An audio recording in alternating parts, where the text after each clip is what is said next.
Bonjour frères et sœurs, et tout d'abord, laissez-moi vous dire ma grande joie d'être parmi vous. J'ai fait le trajet sous la pluie, sans que les choses s'arrangent un peu dehors. Nous célébrerons tout à l'heure la messe tous ensemble, et peut-être avec d'autres qui vont nous rejoindre.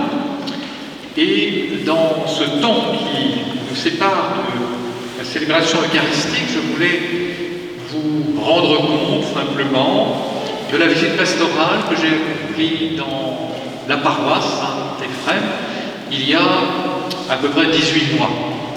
Alors il est vrai que 18 mois ont passé et que les choses ont peut-être un peu changé, mais je vais essayer tout de même de vous rendre compte de ce que j'ai entendu et vu lorsque je suis passé parmi vous, et peut-être de vous présenter aussi un peu la manière dont nous pourrions continuer ensemble la mission, sachant qu'il y a, comme vous le savez, des nominations nouvelles et quelques remaniements parmi les prêtres de la paroisse. Donc je crois que la date de ce 4 juillet a été finalement bien choisie. Alors tout d'abord, je vais faire un retour sur la visite elle-même. La visite elle-même. Quand j'avais préparé cette visite, j'avais rencontré le projet des Gruppés et il m'avait, je ne dirais pas découragé, dissuadé, mais il m'avait dit en gros, mais pourquoi venez-vous faire une visite à Saint-Éphrem? Il n'y a rien à voir.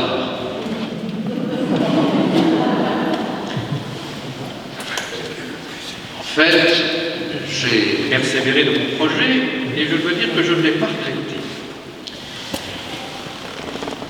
La paroisse de Saint-Éphrem, ce sont une dizaine de clochers, ce sont 3 relais, vous le savez, et c'est un ensemble de services, de mouvements animés par des personnes nombreuses et diverses. La vie paroissiale est décrite sommairement, mais je crois encore assez exactement, dans ce petit guide en 4 pages, guide de la paroisse Saint-Éphrem. Alors on y trouve l'équipe d'animation paroissiale, le service de communication, toute la mission de l'Église, organisée non pas selon des fonctions articulées, mais selon les différents aspects de la mission elle-même. Annoncer, célébrer, servir.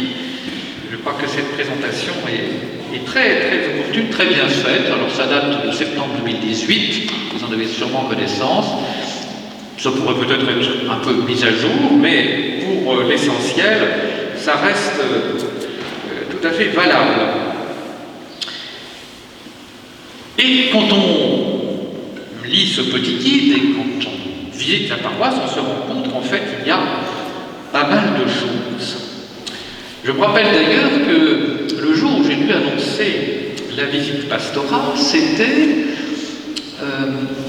le jour d'un forum paroissial qui avait lieu à l'église de Sainte-Amande-d'Alande et où les différents services, mouvements de la paroisse avaient présenté leurs activités chacun dans un petit stand, et les visiteurs pouvaient passer de l'un à l'autre pour regarder, discuter, se rendre compte de toutes les activités qui existent dans la paroisse. C'était une très bonne entrée en matière et j'y reviendrai tout à l'heure. Au cours de la visite elle-même, qui a eu lieu en janvier 2020, c'est-à-dire il y a 18 mois, eh bien j'ai pu rencontrer non pas tout ce qu'il y a dans la paroisse, mais un certain nombre d'activités et de réalités importantes. Alors, on va commencer par les structures. J'ai pu rencontrer l'équipe d'animation pastorale, le conseil économique. J'ai pu rencontrer les prêtres et les diacres, de nombreux laïcs bénévoles, il y en a beaucoup sur la paroisse, et puis les principaux services. Non pas que les autres soient sans importance, mais retrouver cela. Les catéchismes, le groupe Alpha, le Conseil de la Solidarité, les équipes de liturgie, l'école catholique, l'école Sainte-Cécile d'une part, le collège Saint-Joseph d'autre part, les personnes impliquées dans l'entretien, beaucoup de personnes qui entretiennent les églises, il faut le souligner, et c'était même la toute première rencontre de la visite, assez surprenant de voir tout ce monde qui s'implique dans des petites tâches matérielles, mais tellement importantes pour la vie de nos communautés. Et puis le service de la communication. Je vois que le service de la communication est très bien équipé et très soucieux de répercuter les événements de la paroisse, puisque nous sommes enregistrés, filmés et diffusés. Je salue au passage ceux qui, sans doute, profiteront de cette vidéo. Je vais rencontrer aussi dans la société civile quelques élus pour bien montrer que la visite pastorale, ce n'est pas que la visite interne des choses de l'Église, mais c'est aussi l'Église dans la société, donc dans son rapport avec les responsables de la vie de nos communes, et puis aussi un certain nombre d'agriculteurs, notamment un producteur laitier, un maraîcher travaillant dans le bio, etc., des confirmants, pour revenir à des choses plus conventionnelles dans notre Église, et notre visite pastorale, dont je me souviens, a dû s'achever avec les célébrations de la confirmation le 25 janvier 2020. Ce n'est pas un hasard, ce n'est pas seulement une raison pratique. Finir la visite pastorale par la confirmation, ce n'est pas seulement une coïncidence de date. Je pense que la symbolique ne vous échappe pas. Il s'agit de dire, eh bien, à la fin de cette visite pastorale, nous accueillons à nouveau le don de l'Esprit Saint et nous sommes à nouveau envoyés dans l'élan, dans le souffle de la Pentecôte. C'est très important de continuer dans cette lancée de l'annonce de la Pentecôte. Alors voilà donc les différentes réalités que j'ai pu visiter, ce que je vois aussi d'intéressant et de prometteur. Il me semble que cet espace de la paroisse Saint-Éphrem, avec sa population, on pourra toujours en discuter les contours et ce serait une discussion sans fin, peu importe, elle est dessinée comme ça, continuons. Il me semble qu'elle a un certain nombre d'atouts, cette paroisse, elle a une certaine cohérence avec ses différents clochers, ses 15 000 habitants. Elle a des atouts dans le domaine de la variété. Elle touche pour une part davantage à Clermont et aux grandes voies de communication qui rayonnent autour de la ville, mais elle a aussi un côté profondément rural, voire un peu montagnard dans ses extrêmes. Elle a de la variété dans ses activités, dans sa population. Il me semble que le tourisme et les activités culturelles y ont une certaine importance et que vous y êtes sensible, avec des sites comme EDA ou comme Saint-Saturnin, il y en a beaucoup d'autres. Je viens juste d'être invité à participer au Jour de Lumière qui recommence au mois de septembre prochain. Malheureusement, je ne serai pas des vôtres, car je serai à Rome pour les visites ad limina. Depuis le temps qu'on en parle, ça finit par arriver. Mais il est bon qu'il y ait des initiatives pour soutenir la vie culturelle dans tous ses aspects. Le tourisme et les loisirs ne sont pas des activités mineures dans notre monde, en tout cas dans notre société ici. Au contraire, le tourisme et les loisirs, c'est une opportunité extraordinaire pour rencontrer des gens qui se déplacent, des gens qui consomment, il faut le dire, et ça peut être bon aussi pour nos pays, des gens qui participent à des activités. Ce n'est pas que, comment dirais-je, du temps gratuit, c'est aussi un temps que nous pouvons consacrer à la mission, car à travers la mise en valeur de notre patrimoine religieux, il y a un message à faire passer. Et il y a, je crois, la nuit des églises qui se profile là, ces temps-ci. Je ne sais plus trop quelles sont les églises qui en font. Ici, ça... Non? 4 lieux. Oui, rappelez s'il vous plaît. Et le gré du Vendredi, Oui. la Roche Blanche mercredi, ce soir, si vous voulez voir, et dimanche, Ah ben voilà, donc vous voyez, ça a une certaine répercussion, l'initiative de l'Église quand on retrouve les effets sur place, et c'est, nous semble-t-il, une très bonne chose. C'est une excellente porte d'entrée pour la mission. Je crois que ça va jusque-là.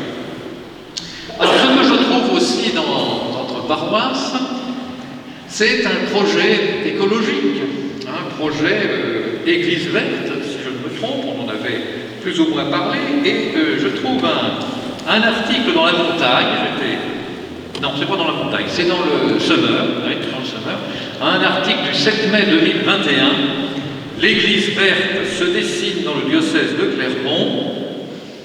Le label Église verte est une démarche écuménique s'adressant aux communautés souhaitant prendre soin de la création. La paroisse Saint-Éphrem de la Serre travaille en ce sens. Et on a une photo de M. Rivalier et de M.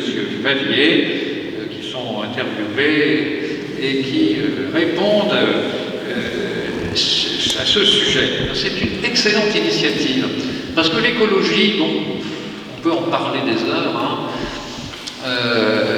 mais qu'est-ce qu'on fait? Voilà. Qu'est-ce qu'on fait, même modestement, localement, pour sauvegarder cette création et pour faire en sorte qu'elle soit vivable pour tous, dans un juste rapport aux autres, à soi, à Dieu et à cette terre qui nous est donnée. Alors, je crois que les questions du pape résonnent dans notre paroisse et c'est une très bonne chose. Bon, je constate aussi qu'il y a une proposition d'école catholique que j'ai trouvée très, très bien adaptée au lieu, avec une possibilité de choisir l'enseignement catholique avec son caractère propre, depuis l'école primaire jusqu'au collège inclusivement, avec dans l'un et l'autre établissement un vrai projet éducatif, un vrai projet pastoral. Je crois que nous avons là des établissements de qualité et si j'en crois les informations, les statistiques, eh bien ce sont des établissements qui se portent plutôt bien, il faut s'en réjouir. Là aussi, l'école catholique, ce n'est pas quelque chose de marginal, c'est quelque chose qui fait vraiment partie des structures que l'Église propose. Elle propose une éducation selon l'Évangile et dans un partenariat avec l'État. Je crois qu'elle s'acquitte là d'une mission importante. N'oublions pas que l'école catholique, ce ne sont pas seulement des élèves qui sont scolarisés, ce sont leurs familles, ce sont leurs frères et sœurs, ce sont des anciens élèves, ce sont beaucoup d'enseignants, de bénévoles. Enfin voilà, c'est tout un univers qui représente à peu près dans notre diocèse 18 à 20% des élèves scolarisés. Alors il y a aussi un certain nombre de questions, voire de faiblesses, c'est normal, rien n'est jamais parfait, et il y a des domaines dans lesquels nous pouvons essayer de progresser ensemble. D'ailleurs, c'est un peu sous forme de question ce que je vais dire là. Je me demande ce qu'est devenu le Conseil de solidarité.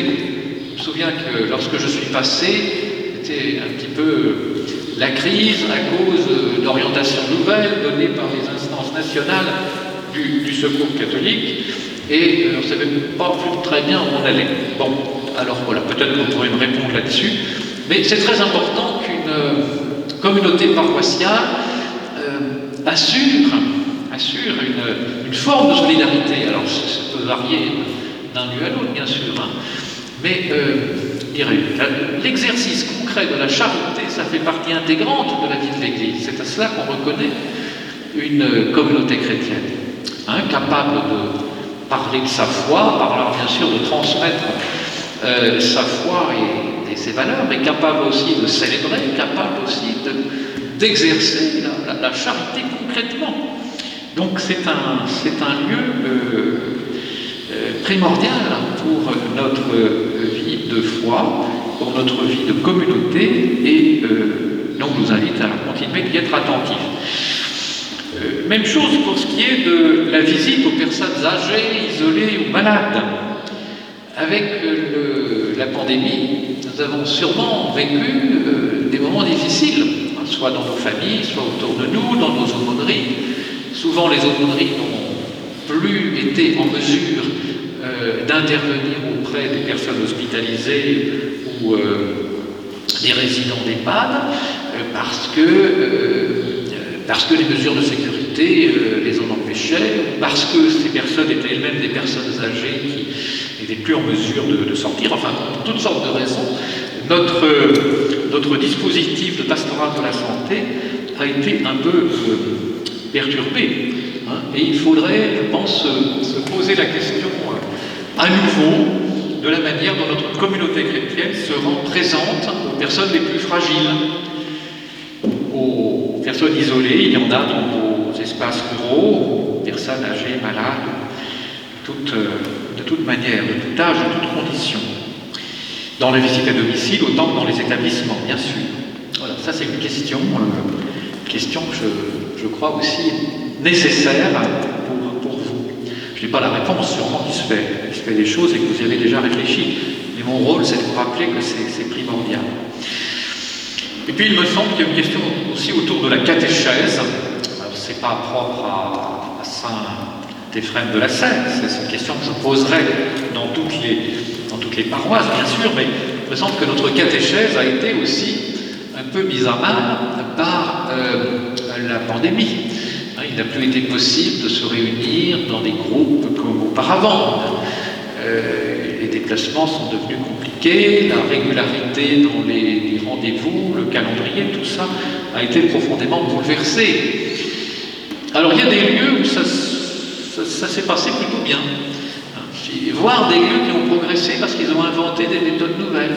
Et puis il y a des lieux où il ne se passe plus rien. Ça c'est très inquiétant. Alors je vous invite à faire un peu le point sur ce qu'est devenu la catéchèse pendant ce temps-là.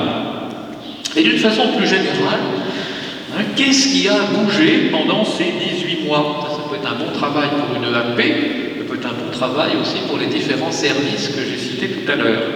Qu'est-ce qui a bougé pendant ces 18 mois? Qu'est-ce qu'on a appris? Il y a certainement des choses qu'on a apprises. Des façons de faire qu'on a expérimentées, je sais pas quoi, des contacts qu'on a pu prendre ou retrouver par le téléphone, l'internet, la vidéo, je ne sais quoi. Qu'est-ce qu'on a appris?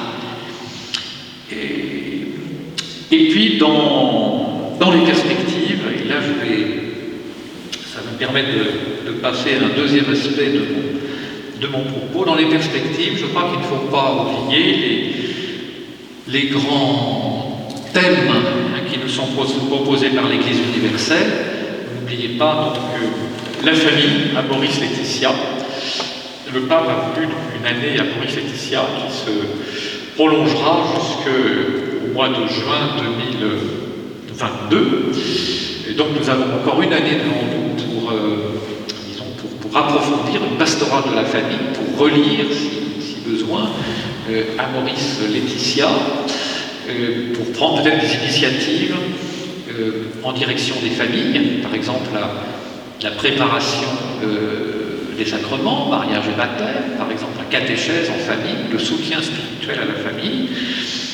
Bon, il y a des pistes à explorer, je pense. Et puis, deuxième chose, je l'ai déjà annoncé dans mon récent éditorial que vous trouvez dans les nouvelles, le dernier numéro des nouvelles, ou, à défaut, dans la newsletter du diocèse, ou encore tout simplement sur le site du diocèse. Il y a donc la perspective du synode romain, c'est le synode des évêques, mais que le pape a voulu élargir dans un moment de consultation à la terre entière, puisque il y aura donc une consultation de tous les diocèses du monde préalablement à la tenue de ce synode romain. un peu sur le modèle, pour ceux qui s'en souviennent,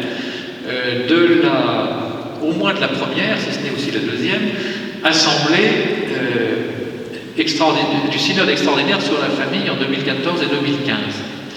Vous aviez normalement participé déjà à une consultation, mais alors c'était encore un peu balbutiant, c'était très compliqué, les questions étaient immenses et pas toujours très claires. Bref, mais enfin c'était un premier essai de consultation à l'échelle mondiale. Et là, le pape souhaite recommencer sur ce nouveau synode, avec un thème choisi, c'est un peu le synode sur la synodalité, bon, on tourne un peu en rond, mais c'est une manière de dire, il y a quelque chose de nouveau, une manière autre de vivre en Église qu'il nous faut explorer, et tous les baptisés du monde entier sont invités à s'exprimer sur ce sujet. Alors, le lancement de cette affaire, c'est au mois d'octobre, c'est le 17 octobre, donc je ne vous dis pas encore ce qu'il y aura, car j'en sais rien, mais ce que je peux vous dire, c'est qu'il y aura quelque chose le 17 octobre, un événement diocésain qui rassemblera des délégués de toutes les paroisses pour ouvrir solennellement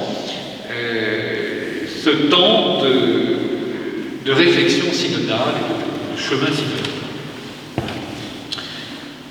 Bon, voilà ce que je voulais vous dire pour la question visite pastorale et ses prolongements. Alors maintenant, je vais passer à un deuxième point. Je voudrais faire un petit retour sur le colloque synodalité qui a eu lieu les 21, 22, 23 mai dernier, car cela nous concerne.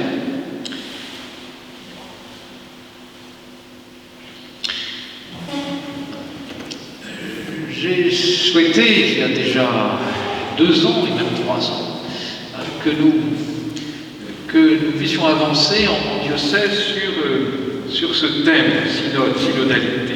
Vous vous rappelez sans doute, il y a 3 ans, nous avions commencé par une relecture des actes des apôtres. Le choix des actes des apôtres était bien sûr justifié par le besoin de réécouter la parole de Dieu dans l'histoire de la vie des premières communautés chrétiennes, telles que les actes des apôtres nous permettent de les connaître. Et je pense que cette expérience de l'écoute de la parole de Dieu, du partage de la parole de Dieu, était le préalable à tout autre progrès dans l'exploration de cette thématique. Nous avons eu ensuite 1 an, puis 2 ans, pour cheminer sur ce thème de la synodalité à l'aide de fiches que le diocèse a diffusées et qui ont été diversement reçues. Bon, je sais qu'il y a des paroisses qui les ont travaillées, des groupes qui les ont travaillées, d'autres qui les ont pas travaillées parce que ça les intéressait pas ou que c'était pas très compréhensible. Ça a été un sujet difficile, il faut le dire. Mais enfin, bon, un certain nombre de groupes ont répondu à l'appel et ont fait remonter au diocèse donc, le fruit de leur travail. Alors je vous rappelle, synode, vous avez vécu un synode, le diocèse a vécu un synode en 2000, synode, c'est-à-dire une assemblée qui représente toutes les réalités de vie diocésaine, tous les territoires, tous les mouvements, tous les services, toutes les catégories de personnes, toutes les vocations, tous les âges, une sorte d'assemblée représentative, si vous voulez, de l'Église diocésaine, pour débattre et pour décider d'un certain nombre d'orientations. Ça avait donné lieu, donc en l'an 2000, à la publication de décrets ou de lois synodales qui sont à disposition. Je suis sûr qu'on en trouve dans toutes les paroisses, même si parfois on les a un peu oubliés, comme vous allez voir tout à l'heure. On a retrouvé quelque chose qui avait déjà été décidé en l'an 2000 et qu'on n'a donc pas besoin de décider à nouveau de nos jours. Bon, on a un peu perdu de vue tout ça, mais ça se trouve structure vraiment la vie de l'Église. On a peut-être eu un peu de mal à entrer dans ce débat et dans cette expérience de la synodalité. Et pourtant, vous savez que c'est ce que notre pape propose à vivre. Alors ça ne va sûrement pas se faire du jour au lendemain, mais nous sommes engagés sur cette voie. Et du 21 au 23 mai dernier, peut-être certains d'entre vous ont-ils pu participer à cet événement, je ne me souviens plus trop qui y avait ou pas. Donc nous avions invité à Clermont Arnaud Join-Lambert, qui est un théologien enseignant à Louvain, et qui nous a aidés à entrer dans une meilleure compréhension des synodes et de la vie synodale de l'Église. Synode, marcher ensemble, la vie synodale, eh bien, nous avons été invités à activer ou à réactiver tous les lieux de synodalité existants dans notre Église. J'ai donné une sorte de compte-rendu et d'exhortation à la suite de cet événement dans les nouvelles du diocèse de Clermont de juin 2021. Mon édito, qui est assez long, qui s'intitule « De quoi parliez-vous donc en chemin ?» Je suis sûr qu'on aura bien compris l'allusion, puisque c'est un verset de l'évangile de Luc, en même temps qu'une parole de Jésus. Parler en chemin, il s'agit bien d'un colloque, d'un synode, un colloque, parler ensemble, marcher ensemble, c'est le sens même du mot synode. De quoi parlez-vous en chemin? Eh bien, la synodalité, c'est un peu cela, continuer de cheminer ensemble et continuer de s'adresser la parole. S'adresser la parole sans oublier d'écouter la parole que Dieu le premier nous adresse. Donc, que vous ayez vécu ou pas ce colloque, que vous en ayez suivi une partie, tout ou rien du tout, quoi qu'il en soit, vous pouvez lire ce texte dans lequel je résume un peu l'événement, mais surtout je donne quelques orientations pour l'avenir. Des fois, il y a des gens qui viennent me trouver en me disant « Mais qu'est-ce qu'il faut faire? Quelles sont les orientations? Où est-ce qu'il faut aller ?» J'entends toujours ces questions-là. Il y a beaucoup de gens qui posent ces questions, il n'y en a pas beaucoup qui lisent ce que j'écris. Alors je vous invite à y aller parce que c'est comme ça. Dites-nous ce qu'il faut faire. On va commencer par lire mon édito. La newsletter est diffusée à 10 000 exemplaires, à 10 000 abonnés. Je pense qu'ils en font. Peut-être qu'elle reste sur les tablettes et dans les ordinateurs. Enfin, c'est fait pour être lu. Qu'allons-nous faire à présent? Eh bien, je donne trois orientations. Tout d'abord, établir et animer les lieux significatifs où se réalise une forme de synodalité. Alors là, ça va tout de suite trouver son application concrète dans une paroisse telle que la nôtre. Un lieu où se réalise la synodalité, eh bien, c'est un conseil pastoral. Ou bien, c'est aussi une assemblée paroissiale. Alors, il me semble qu'il n'y a pas de conseil pastoral encore dans la paroisse. Eh bien, c'est à inventer. On ne va pas le faire tout de suite, mais je laisse ça à votre méditation.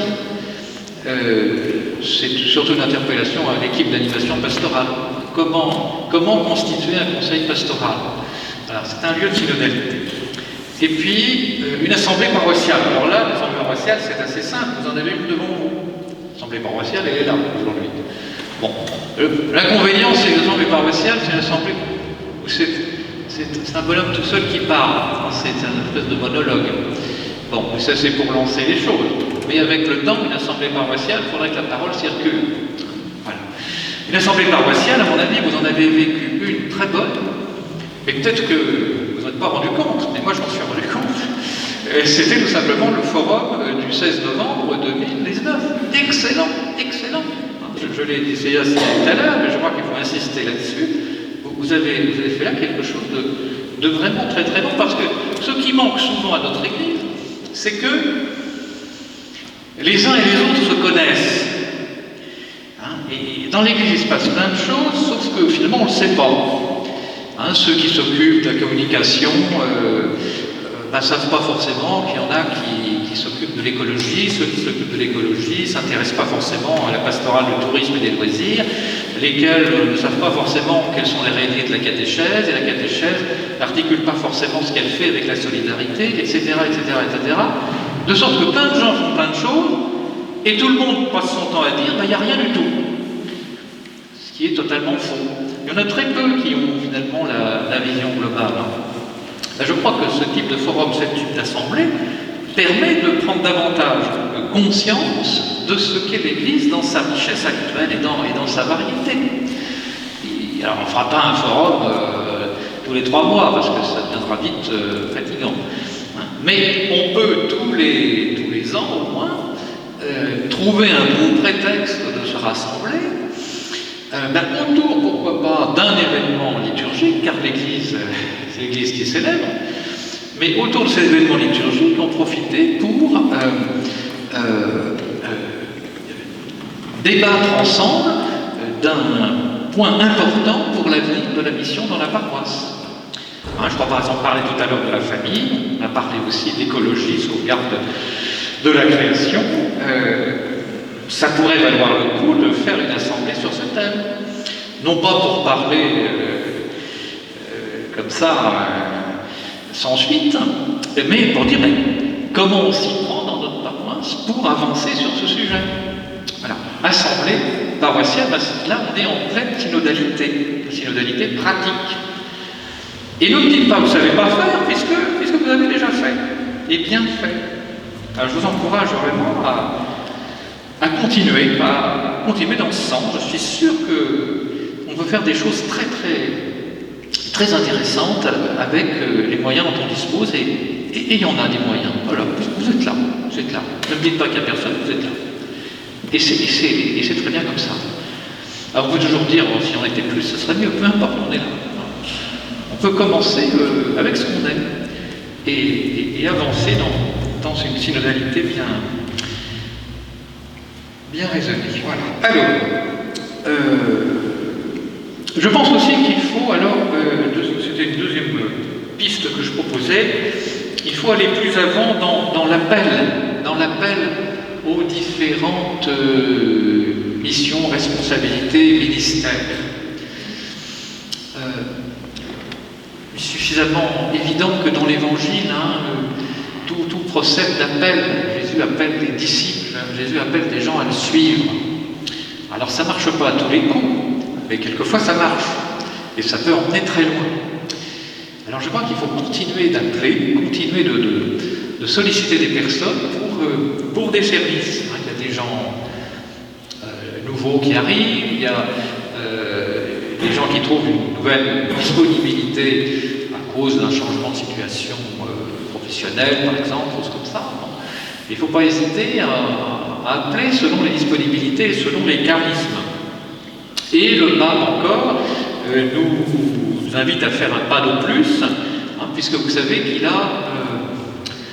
a défini 3 nouveaux ministères, où il a redéfini des ministères déjà anciens, le ministère de lecteur, le ministère d'acolyte, le ministère de catéchiste, qui sont des ministères institués, des ministères qui sont confiés à des personnes de manière stable et à des personnes qui sont des laïcs et qui peuvent être aussi bien des femmes que des hommes.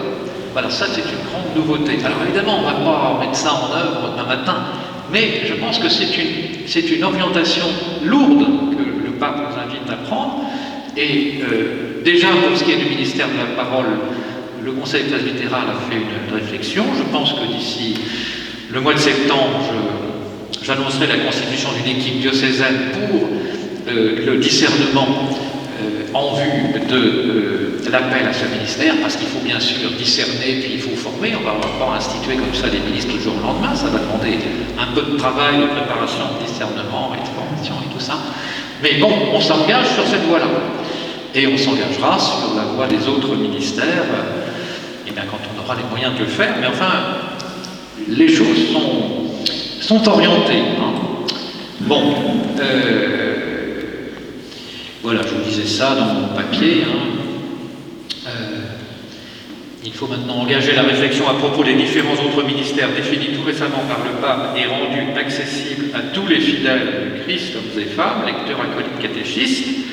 Le discernement, l'appel, la formation ne peuvent pas se faire du jour au lendemain, ni sans concertation avec les autres diocèses. Il ne faut pas qu'on parte chacun dans son coin, et puis ça vaut mieux de partir tous ensemble. La voie est cependant largement ouverte pour un renouveau des ministères exercés par des laïcs. Voilà. Bien. Le troisième point, poursuivre notre cheminement synodal, mais j'en parlerai pas parce que j'en ai déjà parlé tout à l'heure, je ne vais pas répéter ce que j'ai dit sur l'échéance du 17 octobre, donc lancement de la consultation mondiale en vue du synode sur la synodalité, le synode romain voulu par notre pape. Bon, ça va, vous tenez encore? Rassurez-vous, l'heure de la messe vous libérera de mes propos. Enfin, du moins, vous allez retrouver le même orateur, mais sous une autre forme. Bon, ça va? Bien. Alors, je vais aborder maintenant un dernier point, un peu de prospective pastorale pour l'année prochaine, parce que vous savez qu'il y a des changements dans l'équipe des prêtres, et peut-être que ça suscite des questions, peut-être même des inquiétudes, et je voudrais quand même un peu vous expliquer ce qui se passe. Alors, tout d'abord, il y a un changement dans la définition des missions qui sont attribuées aux deux prêtres qui sont à votre service dans cette paroisse. Donc, le père Roger Bérubé est encore jusqu'à ce jour curé de la paroisse Saint-Ephrem. À partir du 1er septembre prochain, il sera prêtre, alors voilà déjà que je vais faire la mémoire, prêtre intervenant, je pense. Hein.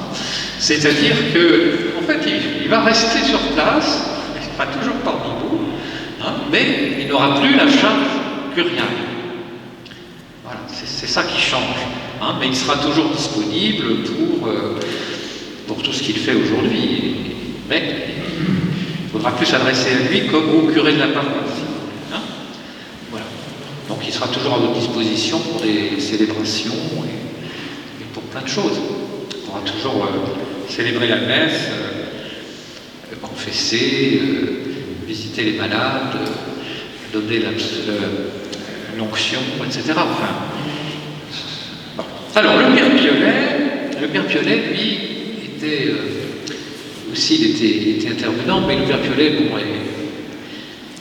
souhaite pouvoir réduire un peu son activité en raison de son âge, de sa santé, ce qui est bien normal à son âge, même s'il se porte plutôt bien en ce moment, et je m'en réjouis. Mais il faut comprendre que ne peut plus assumer toutes les responsabilités comme par le passé. Donc, il continue de résider dans la paroisse et il continuera de donner quelques services à la mesure de ses forces. Si vous voulez, vous n'êtes pas dépouillés des prêtres qui sont là aujourd'hui. Simplement, ils vont déployer leur ministère d'une manière un petit peu différente.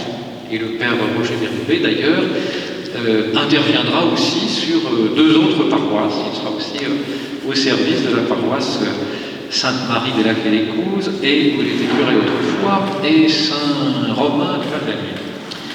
Alors, deux autres prêtres arrivent,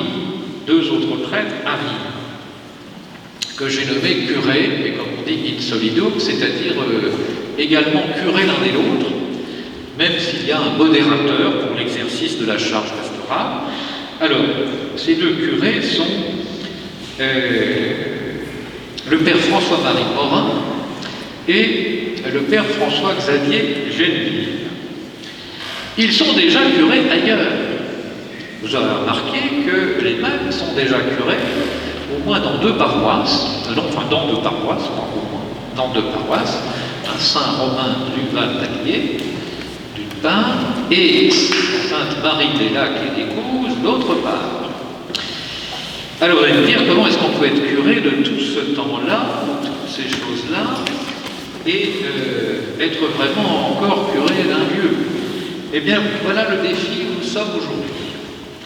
Il y a 32 paroisses, dont certaines sont plus importantes numériquement que d'autres, requièrent des services un peu différenciés, certaines ont des territoires aussi plus difficiles d'accès que d'autres, et il faut desservir 32 paroisses avec les moyens du bord. Les moyens du bord, eh bien, ils sont plutôt limités, comme vous le savez. Je dispose de 30 prêtres à qui je peux vraiment demander d'assumer un service pastoral, une charge curiale ou équivalente. Voilà, je n'ai pas autant de curés potentiels, si vous voulez, que de paroisses réelles. Il faut bien se dire ça.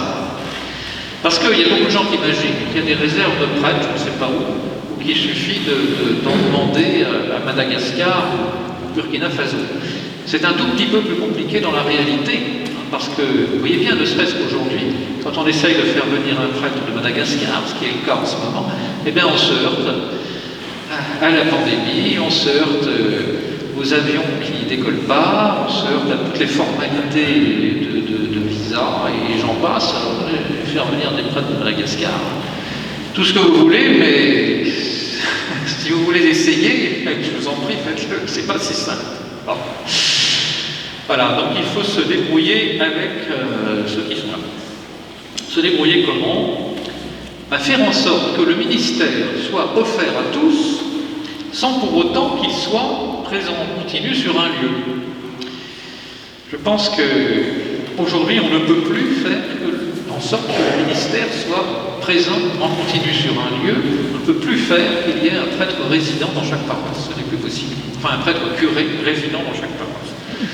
Donc, il faut associer les prêtres quand c'est possible, selon leur tempérament, leur goût, leurs aptitudes, associer les prêtres quand c'est possible et leur proposer de missionner sur un territoire plus large, sur plusieurs paroisses. C'est ce que j'ai fait avec cette petite équipe de deux curés, flanqué d'un troisième qui est, comme on dit, coopérateur, qui est le père François-Xavier Dangue, qui réside à Champais. Et donc, ces prêtres associés, eh bien, desservent pour l'instant la paroisse de Saint-Romain et la paroisse de Sainte-Marie, et à partir du 1er septembre, desservir également la paroisse de Saint-Éphrem. Alors, ils se portent ensemble sur l'un des lieux pendant des temps forts, généralement d'une semaine. Et pendant la semaine où ils résident sur place, eh bien, ils vont faire tout ce qu'on peut faire dans une paroisse. C'est-à-dire qu'ils vont réunir les équipes, ils vont distribuer les sacrements, ils vont rencontrer ceux qui se préparent, ils vont animer ce qu'ils ont à animer, et ils seront là à 100% quand ils seront là. Mais ils ne sont pas toujours là. Voilà, donc vous aurez deux vrais curés qui sont vraiment curés, qui sont vraiment pour vous, qui seront vraiment là quand ils seront là, et quand ils ne seront pas là, ils ne seront pas là. Parce qu'ils seront ailleurs, si je puis dire. Ce qui veut dire que, localement, vous aurez d'autant plus de, comment dirais-je, de responsabilité et de travail. Ça va être certainement un peu difficile au début de bien s'acclimater, de trouver les bons rythmes, d'apprendre à travailler ensemble. Ce sera certainement pas simple. Mais en même temps, ce sont, je crois, des prêtres assez disposés à travailler avec tous. Enfin, ce que j'en vois, les échos que j'en ai, bon, ça pas toujours tout simple, mais enfin, ça se fait quand même. Et c'est ce que je souhaite, que nous puissions continuer la mission sous une forme plus itinérante. De telle sorte que ceux qui restent sur place et ceux qui assument la mission au quotidien, ce sont les communautés locales. Voilà, nous sommes un peu dans des choses nouvelles et expérimentales, mais il faut, je crois, en passer par là, car de toute façon,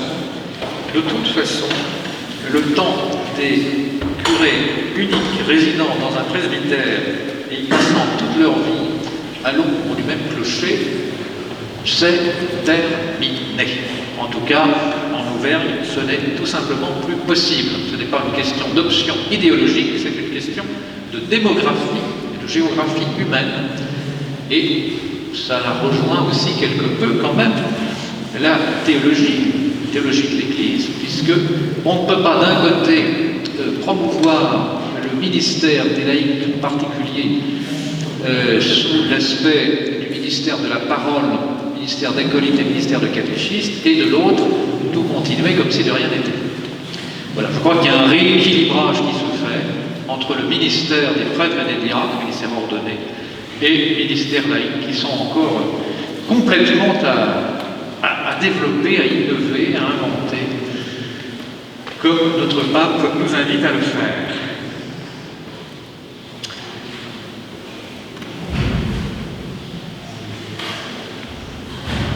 Il y a des pays, le système est évidemment un peu neuf pour nous et peut-être un peu décapant. Mais enfin, il y a des pays où le prêtre passe, je dis bien passe, une fois par an.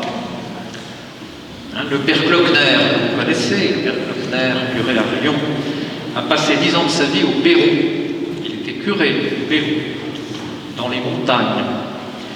Eh bien, il passait.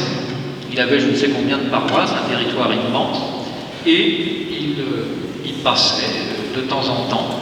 Lorsqu'il passait, eh bien, il donnait les sacrements, il visitait les gens, il rencontrait les responsables locaux, il faisait de la formation, etc. Je crois que nous s'acheminons vers un type d'organisation qui est plutôt sur ce modèle-là que sur celui qu'on a plus ou moins toujours connu. Plus ou moins, parce qu'en fait, ça fait quand même un certain temps que ça bouge. Si vous lisez les Actes des Apôtres, c'est pour ça qu'on a commencé par là il y a 3 ans, vous vous rendez compte qu'il n'est question ni de clocher, ni de paroisse, ni de je ne sais quoi, mais il est question d'autre chose. Et pourtant, le ministère n'a jamais manqué à l'Église, l'Esprit Saint n'a jamais fait défaut, l'Évangile a été annoncé et vécu, la preuve, nous sommes là. Donc, je pense que les fondamentaux perdurent, même si les formes contingentes, historiques, évoluent, bien sûr, c'est dans la nature des choses. Ça évoluera encore. Je ne sais pas ce que l'Église sera dans 20 ans, mais je peux vous dire ce qu'elle sera à partir du 1er septembre, avec vous et grâce à vous. Il va falloir que j'arrête, parce que l'heure approche. Je vous remercie beaucoup de votre attention. Je suis évidemment à votre disposition, alors plutôt à la sortie, parce que là on n'a pas le temps de débat. Cette assemblée paroissiale aura plutôt été aujourd'hui en forme de monologue, mais vous avez compris qu'avec le temps, ces assemblées deviendront de plus en plus, je le souhaite, des lieux d'échange, de débat et d'orientation prise en commun, sous la responsabilité bien sûr d'un pasteur qui représente Jésus-Christ, qui rassemble son Église. Nous allons entrer maintenant dans la célébration, rassemblés par ce même Jésus-Christ, notre unique pasteur, et nous lui confierons l'avenir de nos paroisses et les appels qu'il adresse sûrement à chacun et chacune d'entre nous aujourd'hui pour que la mission continue. Merci.